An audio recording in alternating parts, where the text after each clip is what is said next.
Delhi liquor scam కేసులో కవిత arrest తర్వాత BRS శ్రేణులు అంతా డైలమాలో పడిపారు. లోక్సభ ఎన్నికల సమయంలో ఈడీ దూకుడు పెంచడంపై అనేక అనుమానాలు వ్యక్తం చేస్తున్నారు.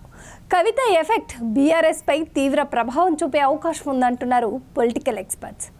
ఎందుకంటే రాష్ట్రంలో అధికారంలోకి వచ్చింది కాంగ్రెస్. దానికి ప్రత్యామ్నాయంగా బీఆర్ఎస్ ప్లేస్ను బీజేపీ క్యాప్చర్ చేయాలని ప్రయత్నిస్తుంది. అందుకే మోదీ టూర్ సమయంలోనే ఎన్ఫోర్స్మెంట్ డైరెక్టరేట్ అధికారులు కవిత ఇంటికి వచ్చి అరెస్ట్ చేసి ఢిల్లీకి తీసుకెళ్లారు. తెలంగాణలో భారత రాష్ట్ర సమితి పార్టీని విచ్ఛిన్నం చేసేందుకు రెండు జాతీయ పార్టీలు ప్రయత్నాలు మొదలుపెట్టినట్లు కనిపిస్తుంది.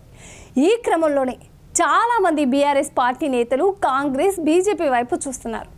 ఎన్నికల సమయంలో ఎవరు ఉంటారో ఎవరు వెళ్తారో తెలియని పరిస్థితి ఆ పార్టీలో నెలకొంది. మరోవైపు కవిత అరెస్ట్ను క్యాష్ చేసుకునేందుకు ప్రయత్నిస్తున్నారు. ఒకవైపు బీజేపీ రాష్ట్రంలో బలపడేందుకు తీవ్రంగా ప్రయత్నిస్తుంది. అటు కాంగ్రెస్ కూడా కేసీఆర్ను ఎదగనివ్వకుండా పక్క ప్లాన్తో ముందుకు వెళ్తోంది. నార్త్లో భారతీయ జనతా పార్టీ బలంగా ఉంది.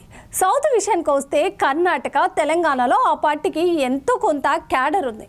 దాన్ని క్యాష్ చేసుకుని రాబోయే రోజుల్లో పవర్లోకి వచ్చేందుకు ప్రయత్నిస్తుంది. అందుకే ఢిల్లీ లిక్కర్ స్కామ్ కేసును తెరపైకి తెచ్చినట్టు తెలుస్తుంది. మరోవైపు ఢిల్లీ సీఎం అరవింద్ కేజ్రీవాల్ను ఇరుకున పెట్టేందుకు ప్రయత్నిస్తుంది.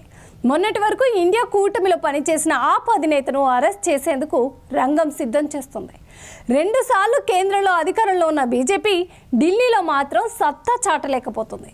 దేశ రాజధాని కేంద్రంగా పరిపాలన సాగిస్తున్న కమల్నాథులకు హస్తినాలో మాత్రం పవర్ చేతికి చిక్కడం లేదు.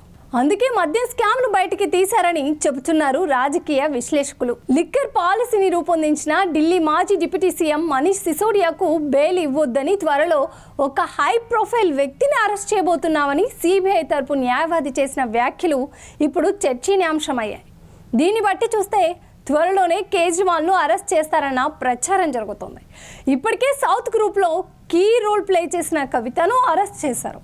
దీనికి సూత్రధారి అని చెబుతున్న మనీష్ సిసోడియా జైల్లో ఉన్నారు. ఇక హై ప్రొఫైల్ వ్యక్తి అంటే కంపల్సరీ ఆప్ అధినేత అని చర్చించుకుంటున్నారు. మరి ఈ విషయంలో దర్యాప్తు సంస్థల దూకుడు ఎలా ఉంటుందో అనేది వేచి చూడాలి.